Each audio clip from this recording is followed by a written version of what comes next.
राजकारणच असते. तुम्ही ओरिजिनल शेती इथं येऊन करताय. राजकारण त्यांच्यासाठी शेती आहे, तुमच्यासाठी हे इथं येऊन इकडे आलो की त्यांचं राजकारण चालू होतं. इकडे गावी आलो की त्यांना पोट दुखायला लागतं. तुम्ही एकटेच शेती दिल्लीला करता, बाकी दिल्लीला एकटेच येतात शेती दिल्लीला करायला? दिल्लीला गेलो की पोटात दुखतं. कुठेही मी गेलो तरी पोटात दुखतं. तर मी काय त्याचा विचार करत नाही.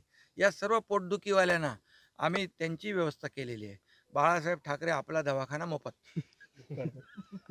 साहेब, एवढं पूर परिस्थिती दरम्यान पण आपल्या सरकारनं खूप चांगली मदत केलेली आहे, पण तरी सुद्धा आता काळी दिवाळीचं आंदोलन बघा, त्यांच्याकडे आता मुद्दे नाही आहेत. त्यांना वाटलं नव्हतं की 32,000 कोटीचं पॅकेज जाहीर होईल आणि पैसे दिवाळी, मी म्हणालो होतो ना दसऱ्याच्या मेळाव्यात की शेतकऱ्यांची दिवाळी काळी होऊ देणार नाही.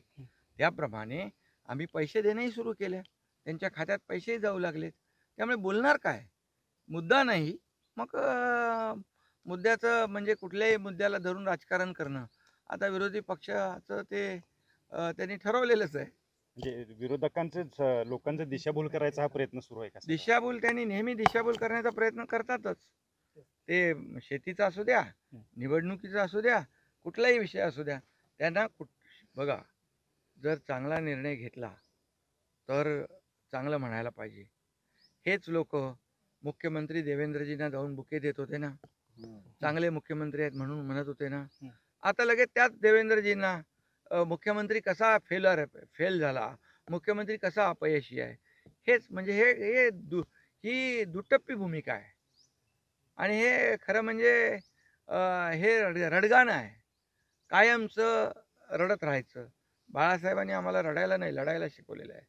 ते म्हणून आम्ही त्यांचे विचार घेऊन पुढे चाललोय आणि लोकांनी देखील आम्हाला स्वीकारलंय. गुन्हेगारांची धन्यवाद.